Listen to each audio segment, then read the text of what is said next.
I have always seen Into the Nexus as like a worse version of the potential that the Ratchet and Clank Future series has. I feel like the gameplay, the looks and the game overall is a big step back compared to A Crack in Time, which is one of my favorite games of all time. But still, I have played this game like 2 times in my life and they are Ratchet and Clank games, so come on. They're somewhat awesome. And despite all that, let's give Into the Nexus some love today by trying this one wrench only as well. Now, in my last wrench only run, which was in Tools of Destruction, I complained about the difficulty that the game offered.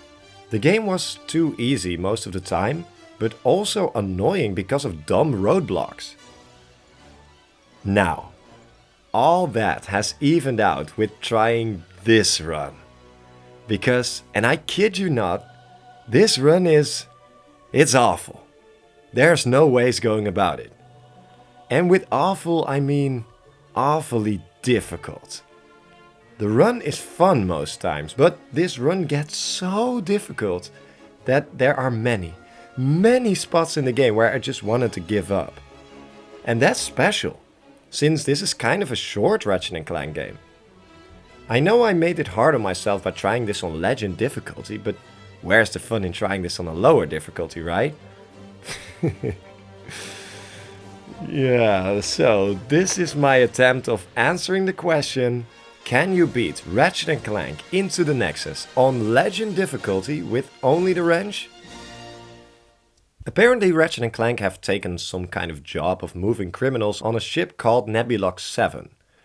The first objective is to wake up Kronk and Sever, so we can wake up Vendora Prague. But as we are doing that, we immediately encounter a big roadblock. This room. The bridge is out. And that's a big problem. You are supposed to shoot the tubes located there, but the wrench is unable to reach them. That means there is no way of getting to that other side. And believe me, I have tried everything. Every corner that I might latch onto with my Magna boots, I tried. But it does not work. So, let's answer the question. Can you beat... No, I'm just kidding. Of course there's a way, of course. But I really don't like it. For once, we are going to use an out-of-the-map glitch. Usually I'm against using these, but I will make an exception here. The reason being that we would otherwise have failed the run already, and we can't even make it till the first combat section. What we are going to do is this. We reset the entire game, and before even waking up Kronk and Zephyr, we jump into this ventilation shaft. You can clip right through this and stand on a pipe. With a good helipack boosted jump, we can jump onto the maintenance pipes that run through the ceiling. Follow them closely without falling off and make a jump over this wall. You walk a little further to jump over this wall and make it right here. Now, one more good jump is required. Preferably we want to make the jump on this ledge, but I just missed it. It's not a big deal as long as you can land on the magnetic surface outside of the ship. And yeah, I'm not going to sit here and pretend that I have found this move myself, no. Of course I looked this up. I just want to clarify that. Like I said, I don't usually like getting out of the map. But we enter the ship again and here the game gets really confused because we haven't woken up Kronk and Zephyr, but still make it to this place. That is not supposed to happen. So the elevator is never coming. But we do get a checkpoint here. So we have to quit to the main menu and reload the game and then it works normally. For the rest of the entire game, my mission objective will be to wake up Kronk and Zephyr, but as you know, spoiler alert, they die in the next scene. Little sadistic to say that we have to wake them up, don't you think, Insomniac? There is a fighting scene on the ship, which is not really worth mentioning. But this part is. We fly out in the space debris and the thugs are looking for us. But there are a lot of shooters, which makes them kinda hard. But even in my first run I thought, do I really have to fight them? I don't think so. So it took me some time to figure out the path that I have to take, but once I did, it was a race against the clock. We have to make sure to evade as much enemy fire as we can. We are going to take a few hits, of course, but as long as we don't die, that's okay. This is going to cost you a few tries though. I think I did it in like 8 tries or something. We latch onto the enemy warship and we can make it out alive. Now, remember when I said that this run is really difficult? Well, of course that would only start later in the run, right? It makes sense that the difficulty increases along the way. Well, Insomniac thought differently this time. They thought, let's make this game hard right off the gate. And they did. Man, the Miro Ruins, planet Jarek, is already very difficult. And this is why. We are about to realize something very unfortunate. And that is that throwing the wrench got a hefty nerf in this game. I would say that you are a little more mobile while doing this because you can throw your wrench while jumping and even while using the helipack. That's refreshing when you just came out of a Tools of Destruction wrench only run. But the real nerf in this is because throwing the wrench deals significantly less damage. The best move by far is hyper striking. And we will notice the result of this nerf in this corridor. There are a few thugs that walk on the ground. Most of them are not really an issue, but the shooters stay in the back, which is annoying though. I think it's very hard to see the bullets of the enemies. Sure, you can see them obviously, but there is so much going on the screen in this game that I sometimes have a hard time noticing the shots. I would sometimes miss a few shots and take more damage than I would have liked. But okay, we can take care of these guys by walking up to them and hyperstriking them. But the real problems lie with the flyers. And let me tell you up front, these guys are going to be a problem in the entire run. They are really difficult to take out. I never counted exactly, but my estimate is that they are a 6-hit KO. That's terrible. And consider the fact that the only move we can use is throw the wrench, that holds me back very much. Luckily, with most hits, we push them back and they come in a small stun lock. But in this case, for example, there are 2 of them. So the other one always has open fire on you. And the ship will drop 1 more pack of enemies where one of them will always run for the turret.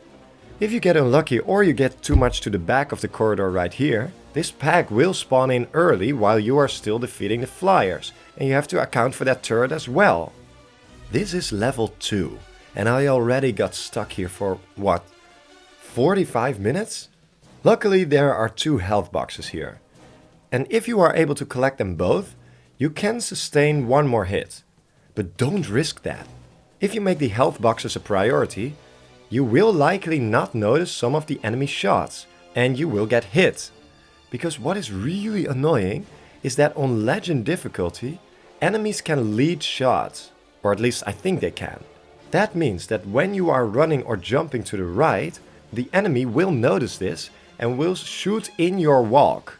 I think the best strategy here is to try and separate them by pushing the right one to the right and the left one to the left. So instead of 2 enemies who have point blank open fire on you, now 1 has to shoot from a distance. And don't get me wrong, he can still hit you, but if you keep maneuvering, you have the best chance.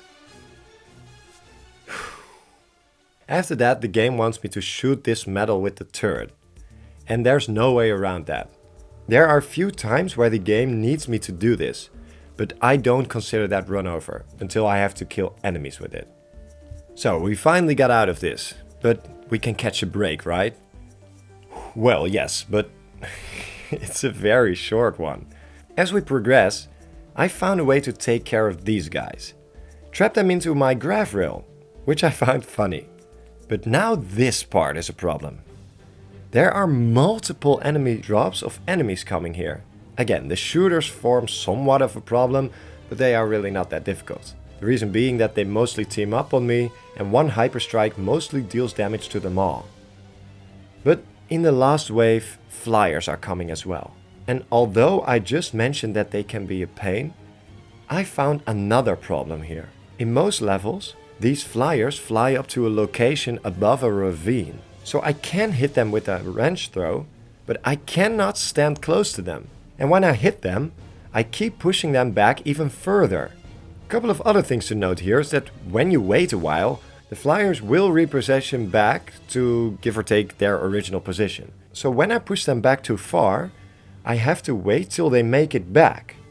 But in this entire time, I am open to fire, which is, well, let's say suboptimal. Last thing is a positive one. I had 40 nanotech, but most hits cost me 10 HP. I would die in 5 hits. Now, at first I thought that there is a slow health generation active, but now I don't think that anymore.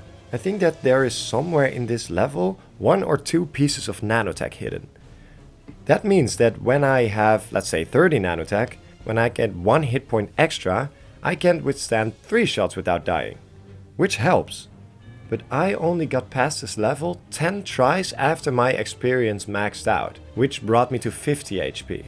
And even then, it's luck based. But there is a strategy. Focus most of your fire on one of the flyers after the rest has been taken out. And when you do this and miraculously survive, there's only one enemy remaining who opens fire at you. And you can finally continue. Haha, you thought we were out of this. No, of course not. I mean, of course it gets even harder. We will get into this corridor. And at first there are 2 of these enemies, who throw thermite grenades. They have plenty of lives, and sometimes it's very hard to evade their bombs. On top of that, there is a thug in a turret here. I would die from these 3 enemies a lot, but after many tries I was making progress. I can now predict better what they would do and I would take less damage. After beating them, 2 enemies spawn in who are not a threat at all. I maybe died once because of these guys, but they are not so difficult. But what has really been a returning topic so far is the difficulty of flyers. And in both scenarios so far, there were 2. After these enemies, 4 flyers spawn in. Oh my god! This is where I seriously doubted to continue this run. In level 2. It's just unfair. Really, I have to hit them for like 6 times before only 1 dies. And they shoot like madmen. I kept trying, but after an hour, I lost my sanity. Really, after doing this shit for an hour, I had defeated 1 flyer in 1 run. Really. And that was only because he made a stupid decision to fly above land and he flew very low so I could hyperstrike him. That also means that I never even came close to beating this. So, yeah. What more can I do? I have tried everything and I cannot take any more of this level. So I was at the point of giving up on the run and I had a hard time believing that anyone would be able to win this if the odds are this much against me. So, I was about to give up. But then I had a run where I had a hard time killing the incendiary thugs and the turret again. Because of that, I accidentally positioned behind the turret. The turret opened fire and actually shot the fence behind me. I died really close after that, but I saw an infobot appear. And I'm like, I didn't remember there were infobots as collectibles in this game. And it took me 6 more attempts, after which I realized that you need the infobot to progress. Yes, my mind was fried from all the difficult parts. So after about 70 minutes of doing this level, I had a new objective, to see if I can get that door open. And I think it only took me 2 more tries. The infobot would appear and I would run for it. And you know what? That works. You don't actually have to battle those devastating flyers. Luckily, because if this didn't work, that would be run over right here. When the cutscene ends, the turret started shooting me again, killing me. But when the cutscene has played, you have earned a checkpoint. And I can finally continue. There's also a part where we have to fight the Blaze bot. And he seems terrifying, but he's really not. See, the wrench is his weak point. When you get below him and keep hyperstriking him, you will win no question. He can unleash fire below him, but if you jump over that, you are fine. And even when you don't, I think that when you keep hyperstriking him, you kill him faster than he can kill you. So this bot will be declared the loser of the run. The last thing I have to mention is the escape from planet Jarek, after the Nethers have entered our reality. And it's not difficult or anything, I think most if not all Nethers are skippable, but we run into a good old level design problem, where we need to shoot in order to progress. See, the Nether that's on the other side of the cliff needs to die to let the rocks fall for you to progress. But of course, we cannot possibly hit him with our wrench. So I tried to use the helipad, but we cannot get that far. I also tried the same thing and attacked the Nether. Maybe he would take damage and the stalactites still fall? Nah, it doesn't work. So maybe I can use the mushroom things that have planted right here? Nope, you cannot stand on them. So I'm running out of options here. Now when you respawn, there's also a Nether on this platform that shoots me. Obviously we will jump away, but sometimes when I jumped I bumped my head against a wooden stick that hangs up here. But now this one is too far away, but there's also one right here. Can I stand on that one? It's very hard to do and it's very precise work, but yeah, you can. From here, you make a good helipad boosted jump to be able to just grab this ledge. Mission successful. And with that, we finally make it to the second and shortest planet of the game. Planet Crack, where the Destructopalooza takes place. You know, the arena game that every Ratchet and Clank game seems to have. We first have to fight a welcoming committee, which is, let's say, decent. It's not so hard, but you have to keep your focus, because a lot of shooters will spawn who remain in the back of the arena. The downside of this is that they will always have very long lines of sight on you. But the upside is that once you reach them, it's not uncommon to hyperstrike them into the lava. This challenge took me, I believe, 3 tries. But what did cost me about half an hour was the second challenge. The one with the mangler in the middle. It's a big machine which sends the occasional shockwave through the arena. But the shockwave isn't the problem. Sure, you sometimes take extra damage that you didn't account for, but that's not so much. The real problem is that the thugs will only spawn in flyers. And I don't have to tell you anymore what a threat they can be. Now there is a plus side, which is that they fly above ground, instead of the previous flyers that flew mostly above ravines and whatnot. So we get the occasional hyperstrikes in, which saves at least 2 wrench throws. But yeah, this is quite difficult, but you'll manage if you stay persistent and pick your targets carefully. That's the strategy here. Focus your attacks on one thug at the time. That way, it's a countdown where after every kill, the challenge gets theoretically easier. I think this took me like 12 attempts. Could be worse, I guess. The third challenge was really fun for me. You have 30 seconds to destroy all these, let's say, nests that spawn in cerathoids. I quickly noticed that they are 2 hit KOs with hyperstrikes. So we keep bashing away. But 30 seconds is very little time. So in one of my attempts, I beat all nests in 30 seconds, but then I realized that you also have to kill all cerathoids remaining in the field. And that resulted into a loss. But if you make your way left and then right, it's doable. I did complete the challenge with what must be like 0.2 seconds remaining, but that's totally fine. We did it. And we get to the last challenge, where we have to fight the Blaze bot. But he's just as easy as last time. Really, the wrench is his weak point. The only slightly annoying thing is that there are also thugs spawning in, but who cares? This challenge is really easy if we keep close to him. So we will win the GrumbleNet jetpack, and I thought, I could also do the Silver Cup just for fun.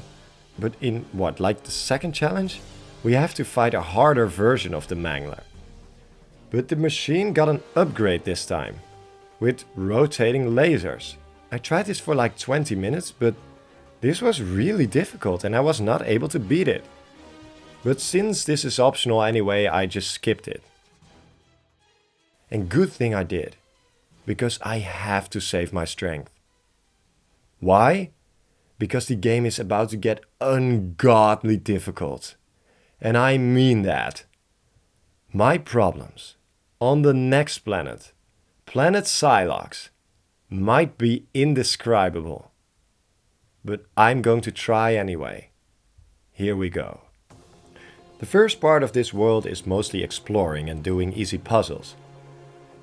There are sometimes a few enemies in our way, which can be annoying, but overall very manageable.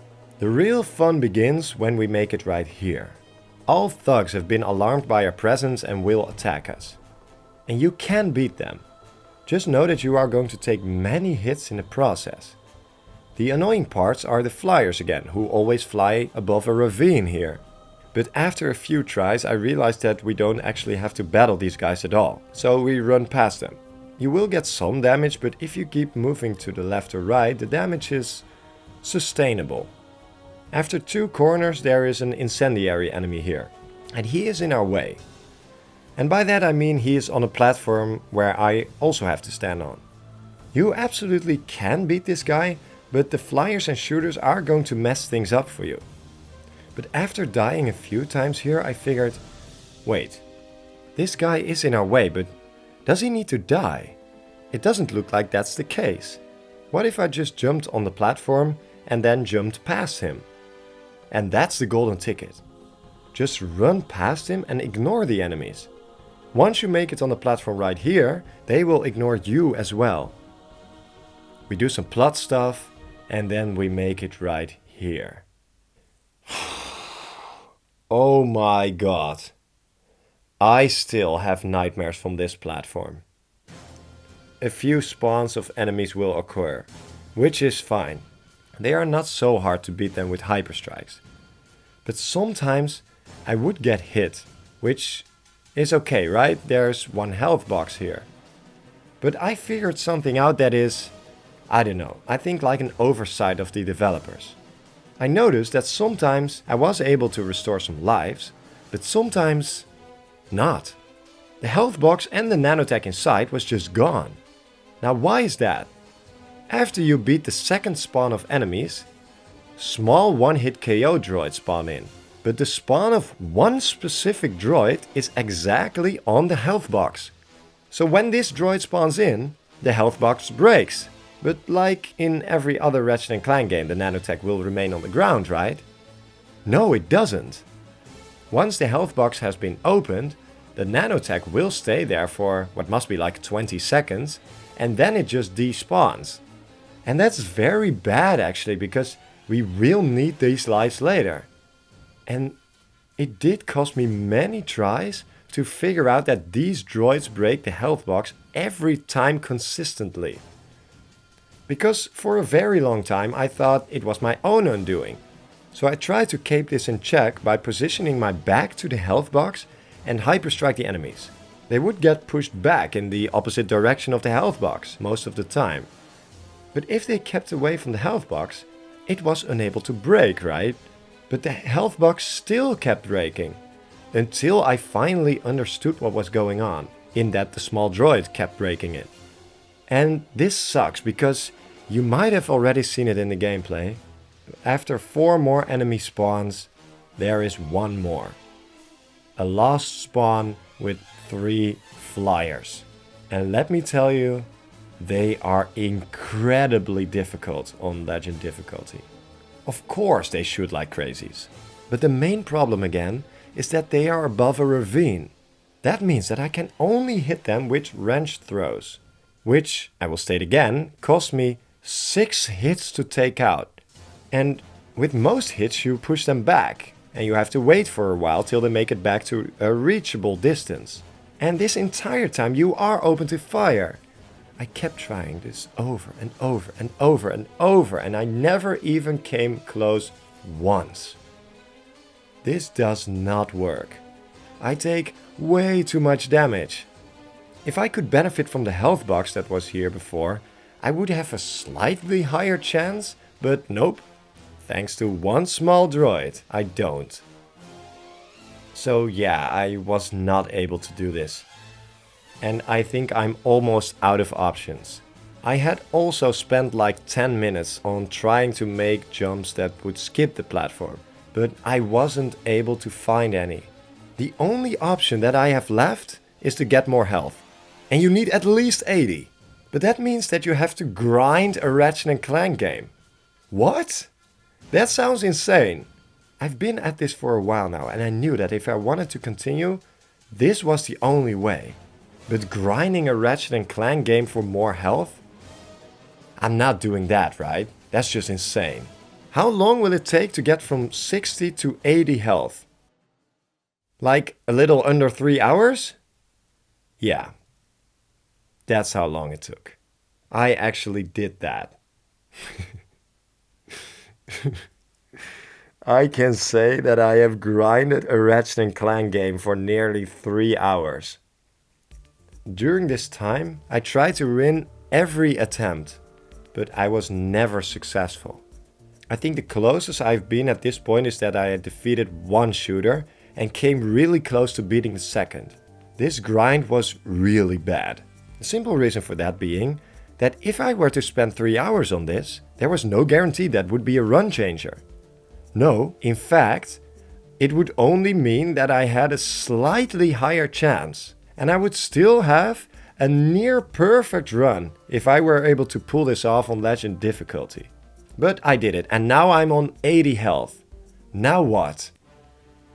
I had this run after 10 tries of beating this after I received my 80 health upgrade.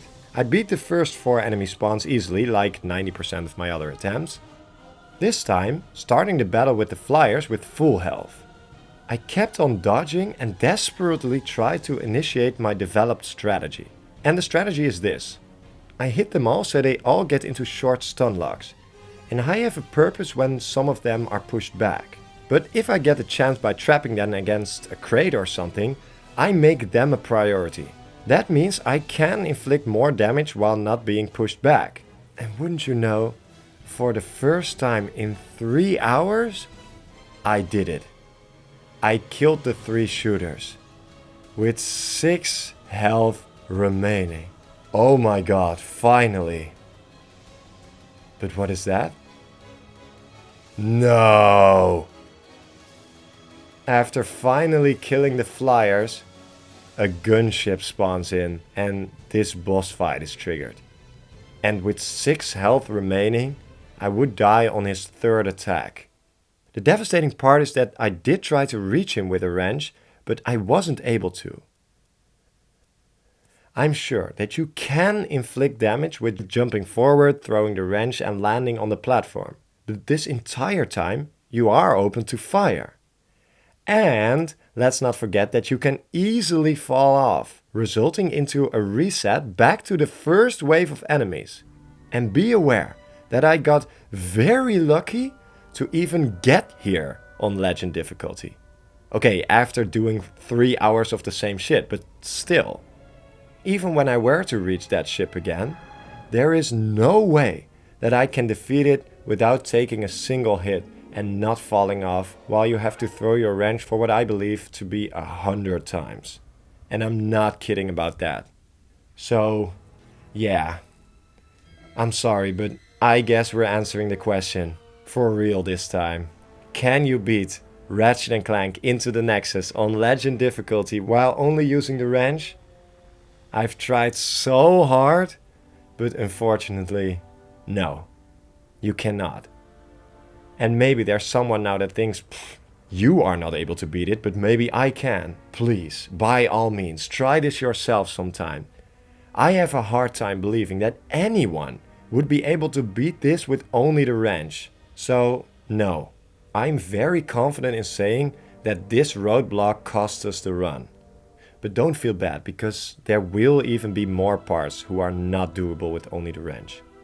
Let's just continue and see what we find. And I say continue the game, but our problems on planet Psylox are far from over. I did beat this part with weapons, but since I have 2 starting guns, this part is still very hard.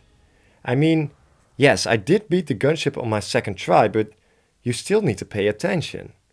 Anyway, we are finally moving on and we make it right here. Now, I remembered this part from years ago. Clank has to hack a relay station and we have to defend him from waves of enemies. It's slightly annoying that we missed the Clank movement here, but that's not really the big deal. The big deal is the amount of enemies. A few waves spawn, after which 2 flyers enter the battlefield. Please game, stop with the flyers! And they are very hard to beat, due to their position on the end of the platform again. Keep trying and keep your focus and you can do it, it's just very hard. When one of the flyers was taken out, the last wave approaches, containing only 1 enemy, another Blazebot. But he is a loser, right? Well, yes, but the problem is that most times one of the flyers is still alive and shoots as well. So we have to choose who we target. If we choose the flyer, the Blazebot can attack me. If we choose the Blazebot, the flyer opens fire. So what can we do? I have developed a strategy. Obviously, I always do. But this one really enforces you to stay sharp. We will count how many hits we deal to the flyers. Once I reached my 5th hit on the flyer, we attack the second one. Now this is dangerous, because during this whole time, there will be 2 flyers alive to shoot you. But when you keep doing this for like 20 times, of course you will get a run here, and you will survive this without having taken too much damage. When the second one dies, the Blazebot will spawn in. But it only takes 1 more wrench throw to take out the second one. And it's not so hard to do that, obviously. With that, the Blazebot instantly becomes a loser again, and we can beat him. And we trigger a small cutscene of Clank. Now, we just lost a run and spent nearly 3 hours on one platform due to 3 flyers and a gunship, right? Well, what about 4 flyers and a gunship? That is what's next. And keep in mind that every time you die, you have to do the same waves of enemies again with the flyers and the Blazebot. Sure, there's 1 health box that was not on the previous platform, but come on. This is never going to work out and you know it. I spent half an hour trying this, but after that I gave up. It's just too difficult on Legend difficulty. You just take too much damage from all sides and there is no cover. So looks like I'm using weapons again. And even with trying this with weapons and at 80 health, I still came really close to dying. I won with 3 HP to spare. Luckily, when we do win, we get a checkpoint and we refill our lives by killing ourselves. We open some pumps where a lot of enemies are. They are slightly annoying and do require a few tries, but they are not really worth mentioning. Let's instead talk about the next hard part on planet Psylox. Yes, we are not even remotely done with talking about this planet. The part worth mentioning is after the escape from the sewers. We have to kill another gunship, but this time I felt more optimistic because we can use the Grummanel jetpack, but my optimism quickly disappeared. The reason for that is because I immediately noticed that the gunship keeps flying away from us. That's not so bad, I mean, you will reach him eventually, it's just gonna take a while longer, where you expose yourself to open fire. The real problem starts when I actually decide to attack the damn thing. The game registers some of your wrench throws as a hyperstrike, and if this occurs even once, you fall into the water killing yourself. Oh, and let's not forget that you can also die because your jetpack fuel can run out. My thoughts about the run at this point were not incredible. I don't have to use weapons in every scene from now on, right? I got so desperate that I did something that looked silly, but it actually works. After like 25 times. The door over there can be opened by turning the Versabolt right here. But if you take damage while turning, it resets itself. Now, is it possible to turn this thing without taking any damage? Yes, it is. But it takes a lot of trial and error. In the end, you are able to do it and skip this gunship entirely. I couldn't believe it. So after making it out of here, I wanted to see if the gunship just despawns or something. But he killed me even when standing here. What? But luckily, I got a checkpoint here. Whew. We take a small break by doing the nether reality stuff, but then the true nature of a wrench-only Into the Nexus run reveals itself again. Man, the fight against Naftin Prague? It's just insane. And let's talk about him. Let me start by saying that we can only attack him with wrench throws. If we touch Naftin, we take electrical damage. I think with wrench throws, I think he is something like a 300 hit KO. Maybe more. Anyway, the first half hour I fought Naftin, I noticed that I kept losing too many lives consistently. After many runs, the closest I ever came to defeating him was when he had something like 80% lives remaining, so clearly there is something wrong. And I did an analysis. There are 3 moves he can use. He can start hanging above your platform, and once every few seconds he will throw his weapon towards you. And if you don't take damage from this already, this also creates a shockwave. But you can account for this with jumping at the right timing, which you are able to do quite easily. The second attack Naftin uses is him standing still and creating shockwaves on the ground. This attack is most beneficial to us. It's really easy and predictable when you have to jump, and when you do this, you can throw your wrench into him with every jump, sometimes even a little more. But the third move is the most troublesome. I don't really know how to explain this move actually. Let's say he keeps on running and smashes his weapon into you. Now you can keep running and helipacking. Is that a word? Whatever. Helipacking to the left or right to evade his attacks. But every 3 or 4 smashes that Naftin does, he will pull a 180. And he is damn good at those. Sometimes you are entirely safe from his attacks until he pulls a big 180 and still smashes you, resulting into a lot of damage. But I figured something out after about an hour of battling Naftin. You can see when he's going to use which attack. And since the third attack, containing the 180s, is the most deadly, I decided to never actually attack Naftin when he does this. So I would keep my distance from him when he wants to initiate this move. But when I keep my distance, Naftin is programmed to always go for another move. That means that I can make him not do this deadly move, which helps a lot. Now we have to keep jumping and throwing the wrench when he does the shockwave attack, or we have to keep running to the left or right, throw the wrench 3 times quickly and jump to evade his weapon. If you are slow, you are only able to throw your wrench twice before Naftin uses his weapon. And with this strategy, we make quite a bit of progress. We even make it to a spot where Naftin makes place for many trains that drop thugs. They are not a real threat, but you will gain a little damage in most cases. But another problem is coming up. The last train that drops enemies drops 2 flyers. And Naftin does not wait for you to have killed them. And that means that we have to do the same thing we just did while fighting Naftin for the last 10 minutes in this attempt. But we also have to account for 2 flyers, which is a big problem on its own.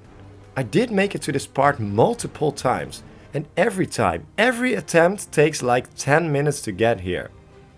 But I never survived for longer than 3 minutes after the flyers spawned in. Keep in mind that these flyers will spawn in when Naftin's life is at half. That means that you have to hit him for what I believe to be a little more than 150 times more. So it's not like I can quickly finish him and ignore the flyers. No. Once again, they are run enders. And we have to use weapons. Even with my low level weapons, this part is still quite hard, which says enough. This was the part where my weapons upgraded to level 3.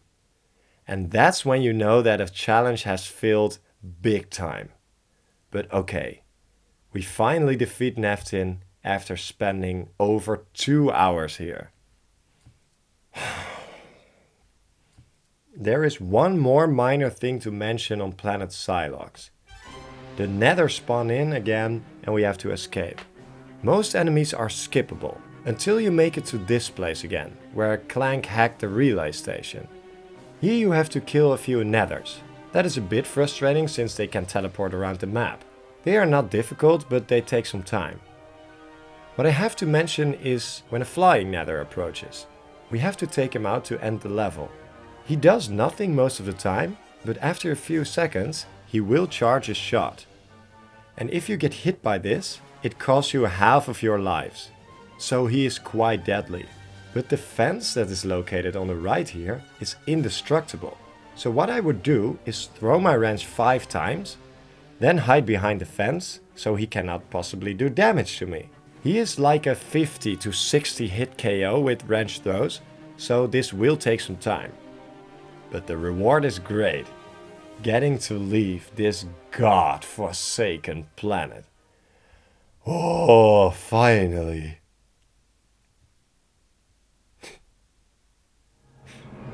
But you thought we were out of this, huh? No, not even remotely. We quickly do some things on planet Thram, but nothing worth mentioning. We acquire coordinates to the last planet, planet Igliak, Meridian City. Now, throughout this entire video I have talked about very hard parts of this brutal run. They are very difficult, as you have come to know. But all the time I spent grinding, planning, figuring out strategies, and retrying the most difficult parts. I spent longer in Meridian City. And I mean, yeah, it's the last planet of the game, so I expect it to be difficult, but this, I wasn't prepared for this.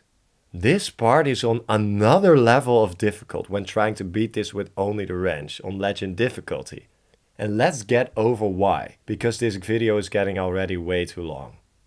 After a funny museum tour through all of Ratchet and Clank's history, we make it right here. And this flying nether mini-boss is a bit annoying. I found a similar strategy as on planet Psylox. A statue cannot break, so you are safe behind that.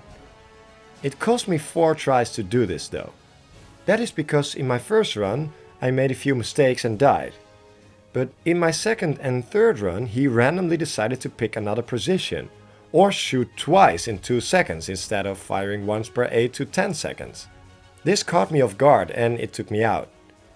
But make sure you practice your skills on this one, because you are going to need it. The real reason for that is that we are going to make it right here.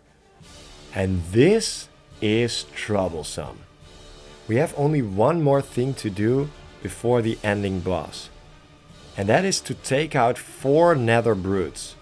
At 4 locations, they fly high in the air and they are programmed to come closer in attack mode once you kill enough enemies. That means that you have to take out many, and I mean many enemies, before we can even start fighting him. So I went to all locations to scout out what we are up against. And I quickly noticed that this is going to be hell. I tried the left one first and died 4 times. Then I tried the one in the northeast and died 5 times again. Same thing for the one in the east, and finally for the one all the way on top of the building. The last one looks to be the easiest though, because with the other 3 you are in more open areas where you can take fire from all sides. In this corridor it's much more linear. I decided that my best bet was to keep focusing on one of the 4 and only continue when I beat him. That way I can learn and immediately adapt. So for the first 2 hours, my goal was to take out the nether brute in the upper building. Now I realized I forgot to mention that I usually maintain a rule in my runs where I won't go back to a vendor to refill my lives. Now that rule is suspended. In fact, I am very confident in saying that this is absolutely impossible without refilling your lives there. And if you think that I make things too easy by doing this, don't you worry, it's not. When we took care of the nethers roaming on top of this building, we can start battling the nether brute. But when I finally battle him, he starts doing weird moves that I had no idea what it actually was. For the first half an hour I thought, good, the move does no damage, so I can keep throwing my wrench. You know, I was not wrong here, but After a while, I found out that by doing this move, he will spawn in a nest portal where nethers can spawn in. Obviously, this is not what I want. So I have to quit attacking the nether brutes to kill all the nethers who are otherwise dealing way too much damage from me to the back. And after this first half hour, I made a deal with myself. Whenever I got below 40 lives, I would go back to the weapons vendor to refill my lives. It's a bit situational because sometimes good opportunities arise and are worth the risk, but most times this was my rule. The weapons vendor is not so far away, but it takes quite a while to get back here. In my successful attempt, yes, there was one, what? I went back to the vendor for something like 17 times, or give or take. So you can imagine that this attempt took very long. What I would recommend is to attack the nether brute by throwing your wrench, obviously because other methods are way too risky. Hit him for 3 or 4 times, then pull back. You then attack the portal nest that the nether brute threw. He always throws one onto this ledge. It will always spawn in at least one nether before you can take it out. Most of the times there will be 2, so be quick. Take out the nethers and then continue to attack the nether brute. But as you can imagine, this takes incredibly long. And I would still die several times before making it back to a point where I thought I had any chance of beating him. But when you stick with the strat, in the end you will beat him with only the wrench and with a lot of patience. And you need a victory like that after 2 hours, because there are 3 more. The second one I tried to beat was in the northeast. And this one works quite the same as the one in the east, so let's cover them together. There are a lot of enemies that you have to take out. Noteworthy, there are 2 flying mini-bosses. The problem with fighting 2 is that you have to account for twice the much firepower. Their shots are devastating, and when you get hit, it's most likely a trip back to the vendor immediately. When you finally defeat one, the nether brute becomes instantly attackable. Now the nether brutes let a few nest portals spawn, but only when you attack him. He completely ignores you when you do nothing. The other nethers, however, they won't ignore you, they won't be stopped. The maximum nest portals in this area is 4. But when you take a break from attacking the nether brutes and start attacking the nest and the nethers itself to clear the area of enemies, the nether brutes will just respawn more nests. That means that you won't make any progress. All these enemies don't have to die, but the objective is to kill the brute. And with him alive, you take so much damage. The only shot you have here is to go back to a vendor, refill your lives, go back and make your way through the entire battalion of enemies and just get a few hits in before starting the circle again, while hoping that a random enemy won't block you and kill you. I would sometimes take out a nest portal on my way back to the vendor, but that really does not matter. Because once you get back, a new portal has already spawned in by the brute. This part is just hoping for good luck and a real test of your patience. This strategy does work after about an hour each. And please also celebrate this short victory, because I would die the most at fighting the nether brute in the west. And this is not the first time that I've battled this guy, no. In fact, I started this one and tried it in between every victory, but I was unsuccessful and decided to do the other ones first. And there are 2 reasons for this. 1, this is just as difficult as the last 2 nether brutes. 2, a random glitch.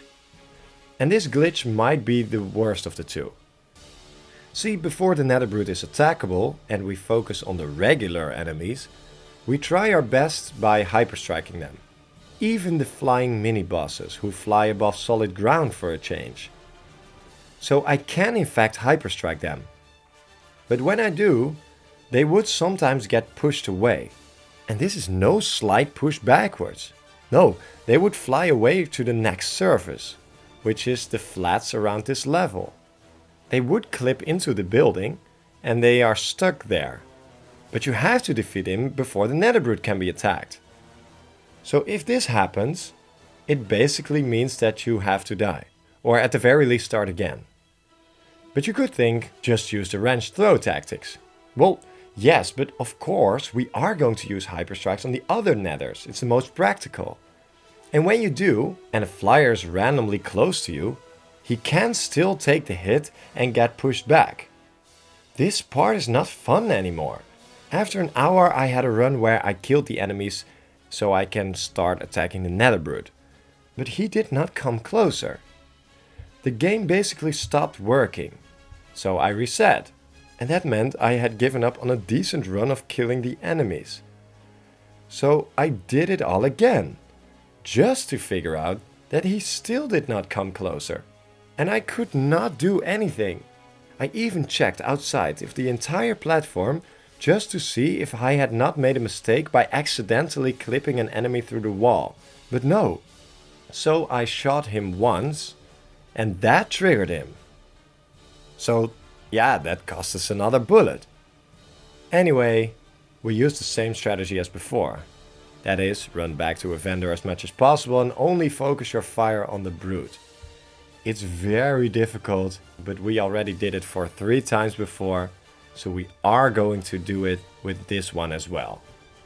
Given after a very long time. And I had finally defeated the 4 nether brutes after a little below 5.5 hours. Man, I wasn't even happy anymore. I was just relieved that it was finally done. Now for the last part, the ending boss. Just look at him. He looks terrifying. How are we going to defeat him with a wrench?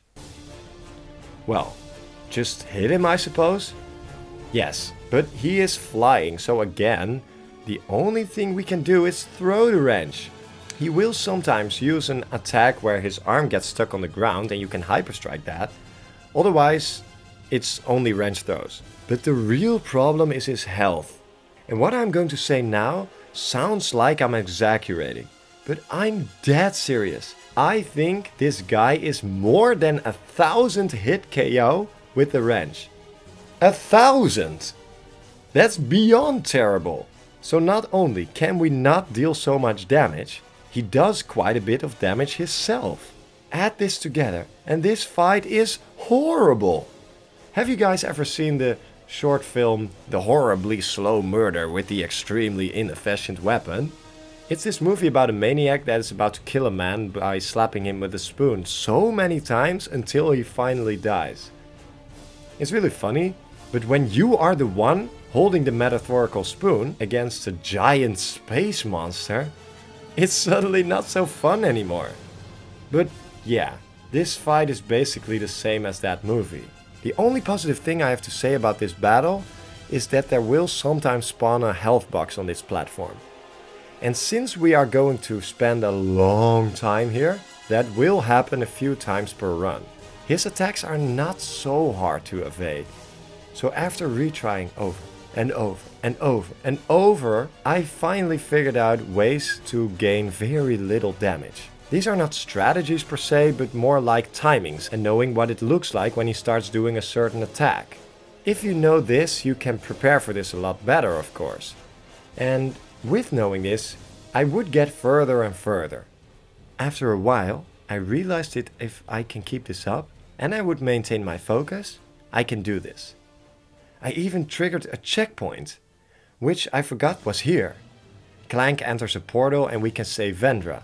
A nice break to catch some air, but shortly after, we can continue with only Ratchet. But continuing like before is not going to happen. Because the nether boss keeps spawning in nest portals that spawn in enemies. And they are just too much to handle. You will never survive long enough to deal more than 600 wrench hits to him. I kept trying, but long story short, I was unable to do this. You take too much fire from all directions and that leaves you with too little time to actually attack the nether boss. I tried strategies of giving the nest portals priorities. Didn't work. I tried ignoring the enemies. Never worked a single bit. I tried a bit of both. Didn't work as well. And let's not forget that you can easily fall off this platform. Yeah, I gave up after about 2.5 hours of fighting this boss. There was just no way. So I resulted in using weapons again. And let me tell you up front, I did try to beat him for 45 minutes with weapons, but that will never work out as well. The simple reason being, ammo is really hard to come by. And since I only have 2 level 3 weapons, we basically have no firepower. So after trying this again and again and again and again and again, blah blah blah blah, I knew there was no way that I would ever beat him without going back and buying all the weapons, which would basically destroy what's even left of the challenge. And that is where my run of Into the Nexus finally ended. This run was incredibly hard. Maybe even one of the most difficult runs that I have ever done in my life. Strategy saved us most times, and what I especially liked about the run is that it mostly comes down to my own skill. Besides the beginning bridge where we have to use an out of the map glitch, there were no sections in this entire game where you are unable to progress with only the wrench. But no, you cannot beat Ratchet and Clank Into the Nexus with only the wrench on Legend difficulty. Or at least I couldn't. But I am very doubtful that anyone can pull this off after what I just witnessed during this entire run. And I wanted to leave it with saying that I really did like this run. And that I will have a lot of more respect now for easier games like Tools of Destruction. And would I recommend this run? Only if you want to have nightmares of the difficulty. Otherwise, no. Maybe on Hero or Cadet difficulty, but not on Legend. I still hope you like this run. Now, I have been working on my biggest run for the channel for a while, which is not in a Ratchet and Clank game. And you guys are going to love that. Should be out in a few weeks, so please stay tuned for that. This has been yet another obscure video game run. So until next time, I'd say, take care.